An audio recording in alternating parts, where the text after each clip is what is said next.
बहुत समय पहले की बात है। एक गांव में एक नवयुवक रहता था। वह बहुत हष्ट पुष्ट और सुंदर था। उसके माता पिता दोनों मर चुके थे। बस एक बड़ा भाई था। युवक के पास माता पिता की दी हुई थोड़ी सी जमीन थी। उसी पर वह अपने भाई के साथ खेती करता था। युवक और उसका बड़ा भाई दोनों बहुत मेहनत करते थे। वे खेती किसानी के साथ ही मेहनत मजदूरी भी करते थे।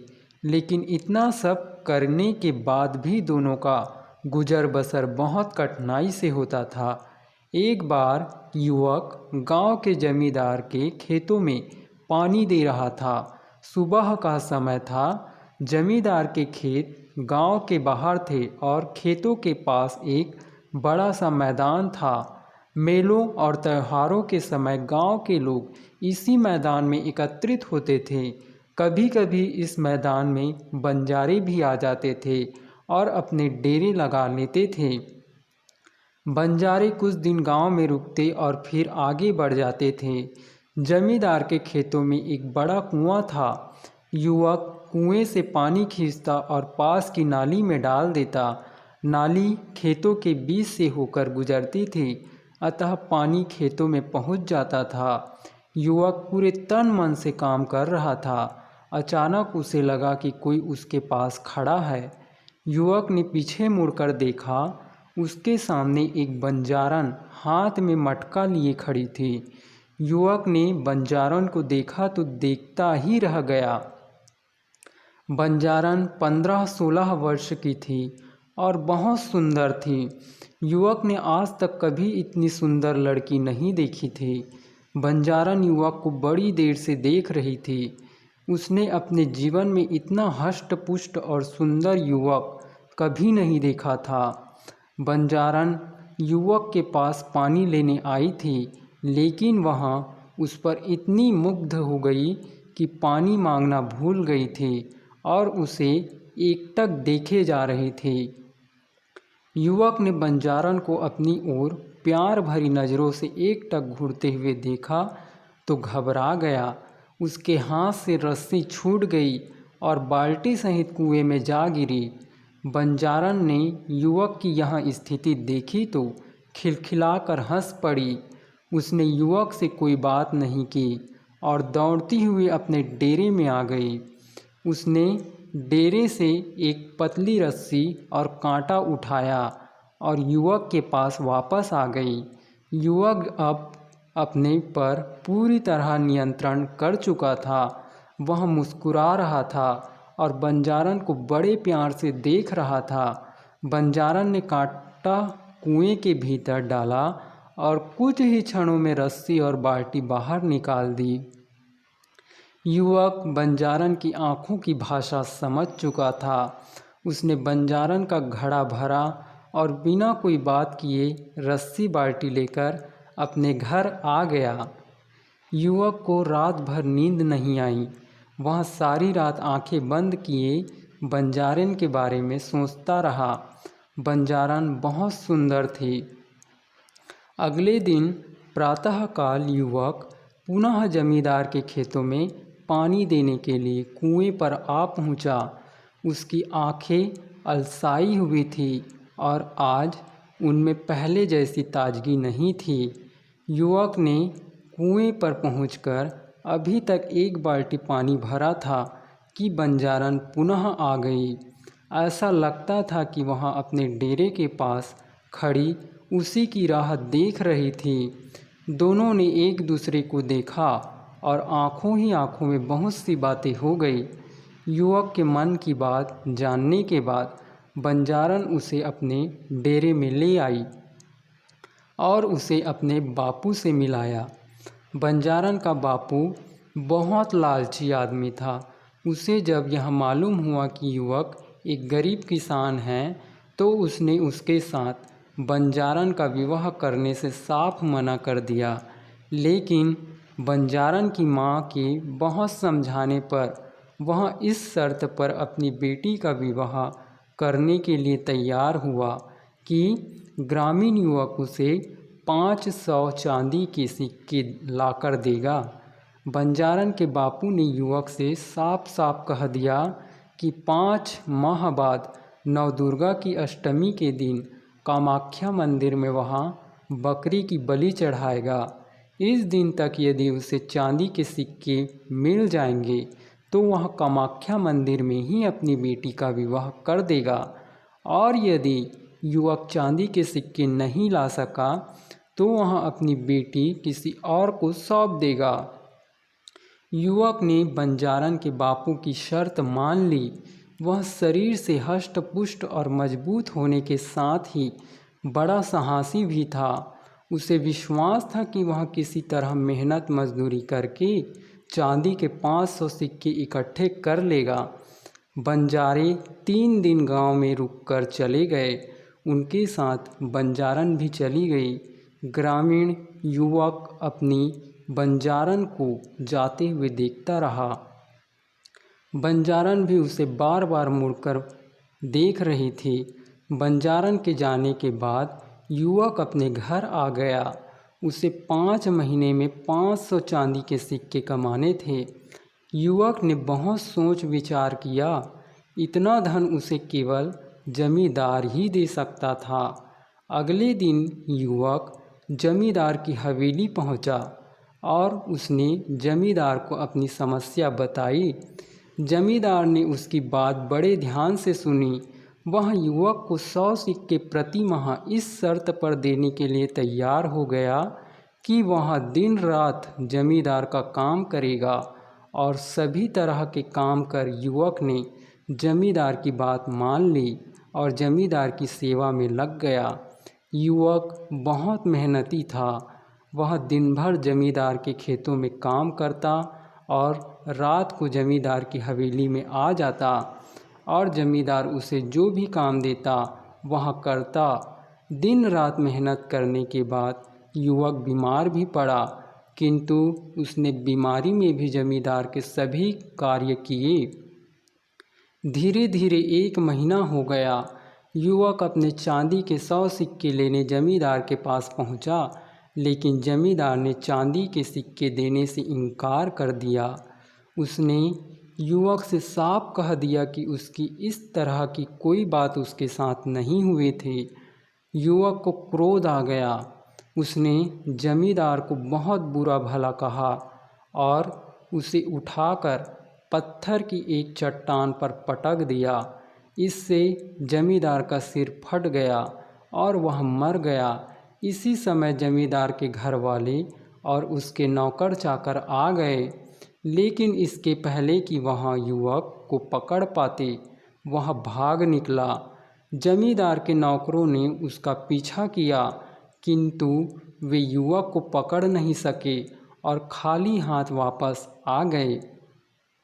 युवक भागता रहा और भागते भागते बंगाल आ पहुंचा। यहाँ एक नया स्थान था। युवक को लगा कि वह यहाँ सरलता से चांदी के 500 सिक्के कमा लेगा और अपनी बंजारन को ले आएगा और यहीं बस जाएगा। उसके लिए अब गांव वापस लौटना खतरे से खाली नहीं था। युवक को काम की खोज करते करते 3 दिन हो गए, लेकिन उसे कहीं कोई काम नहीं मिला। इस बीच उसने कुछ भी खाया पिया नहीं था, अतः भूख से उसकी हालत खराब हो रही थी। चौथे दिन प्रातः युवक एक बगीचे में बैठा हुआ कुछ सोच रहा था। इसी समय उसके पास एक सुंदर युवती आकर खड़ी हो गई और उसे देखकर मुस्कुराने लगी। युवक को लगा कि वह स्त्री उसकी कुछ सहायता करना चाहती है। उसने उसे अपने पास बैठाया और सारी बातें बता दी। सुंदर स्त्री ने युवक की बातें बड़े ध्यान से सुनी। उसने उसे सभी प्रकार से सहायता करने का विश्वास दिलाया और अपने महल में ले आई। सुंदर स्त्री का महल बड़ा आलीशान था। सुंदर स्त्री ने युवक को भोजन कराया और आराम करने के लिए एक शानदार बिस्तर दिया। युवक बहुत थका था, अतः भोजन करने के बाद उसे नींद आ गई। युवक कब तक सोता रहा इसका उसे पता ही नहीं चला, लेकिन जब उसकी आँख खुली तो आधी रात हो चुकी थी। चंद्रमा का हल्का प्रकाश एक खिड़की से कमरे के भीतर आ रहा था। युवक उठकर खड़ा हो गया। उसने इधर उधर देखा, सुंदर स्त्री का कहीं पता नहीं था। युवक को बड़ा आश्चर्य हुआ। अचानक युवक के कानों से सुंदर स्त्री के गाने की आवाज़ टकराई। इस आवाज़ में गजब का आकर्षण था। युवक को ऐसा लगा कि मस्ती भरा गीत गाकर वहाँ उसे बुला रही है। युवक अपने पर नियंत्रण नहीं रख सका और आवाज़ की ओर बढ़ा। कुछ कदम चलने के बाद युवक ने देखा कि भरपूर श्रृंगार की ये सुंदर स्त्री आईने के सामने खड़ी अपना रूप निहार रही है। सुंदर स्त्री ने आईने में युवक को देख लिया। वह उसकी ओर मुस्कुराते हुए बढ़ी और उससे लिपट गई तथा उसे अपने पलंग पर ले आई। युवक की समझ में कुछ नहीं आ रहा था, फिर भी वहाँ यह तो समझ ही गया था कि सुंदर युवती उससे क्या चाहती है। इसी समय सुंदर युवती ने उससे कहा कि यदि वहाँ उसका साथ दे तो वह उसे अगले दिन ही चांदी के 500 सिक्के देगी। युवक के हृदय में बंजारन बसी थी। वह किसी स्त्री के साथ सोना नहीं चाहता था, लेकिन अपनी बंजारन को पाने के लिए उसने सुंदर युवती की बात मान ली। अगले दिन फिर यही हुआ। युवक दिन भर सोया और आधी रात के बाद उठा। उसे सुंदर युवती 16 श्रृंगार किए प्रतीक्षा करती मिली। उसने उससे कहा कि बस वह एक रात का सुख उसे और दे दे, इसके बाद वह उसे चांदी के 500 सिक्के दे देगी। धीरे धीरे 4 महीने हो गए। सुंदर स्त्री युवक को रोज़ आधी रात के बाद छलती और उससे अगले दिन चांदी के 500 सिक्के देने का झूठा वादा कर देती। युवक के लिए अब और प्रतीक्षा करना कठिन हो रहा था। एक रात उसने सुंदर स्त्री का साथ देने से मना कर दिया। सुंदर युवती ने उसे बहुत समझाया। उसके समझाने का जब युवक पर कोई प्रभाव नहीं पड़ा तो उसने तरह तरह की धमकियां दी। जब धमकियों का भी युवक पर असर नहीं हुआ तो वह क्रोध में आ गई और उसने रौद्र रूप धारण कर लिया।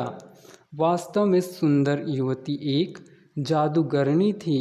उसे जब लगा कि युवक उसकी बात किसी कीमत पर नहीं मानेगा तो उसने अपनी जादुई शक्ति से उसे एक फूल बना दिया और अपने बगीचे के तालाब में लगा दिया। इधर बंजारन ने युवक की 5 माह तक प्रतीक्षा की, लेकिन जब युवक नहीं आया तो वह उसकी खोज में निकल पड़ी। एक दिन अचानक बंजारन जादूगरनी के महल में आ पहुंची। प्रातःकाल का समय था। जादूगरनी अलसाई सी महल के एक कमरे से बाहर देख रही थी। उसने एक बंजारन को अपने महल के सामने देखा तो उसे शक हुआ कि कहीं यहाँ वही बंजारन तो नहीं है। बंजारन को देखते देखते जादूगरनी के मन में यह विचार आया कि बंजारन को बहला फुसलाकर महल में रोक लिया जाए और उसकी सहायता से युवक के साथ मनमानी की जाए। यह विचार आते ही जादूगरनी महल के द्वार पर आई और बंजारन को महल के भीतर ले गई। उसने बंजारन को युवक की पूरी कहानी बताई। उसने बंजारन को यह भी विश्वास दिलाया कि वह आज की रात ही उसे उसके प्रेमी से मिलवा देगी, लेकिन उसने उसे यहाँ नहीं बताया कि उसने युवक को कमल का फूल बनाकर बगीचे के तालाब में लगा दिया है। बंजारन खुश हो गई। उसे लगा कि सामने खड़ी स्त्री एक देवी है और वह उसकी इच्छा अवश्य पूरी कर देगी।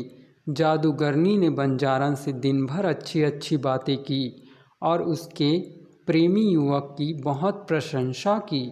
उसे जब लगा कि बंजारन उसके जाल में पूरी तरह फंस चुकी है तो उसने बंजारन से कहा कि वह भी उस युवक को बहुत प्यार करती है, अतः दोनों को उसका प्यार बराबर बराबर मिलना चाहिए।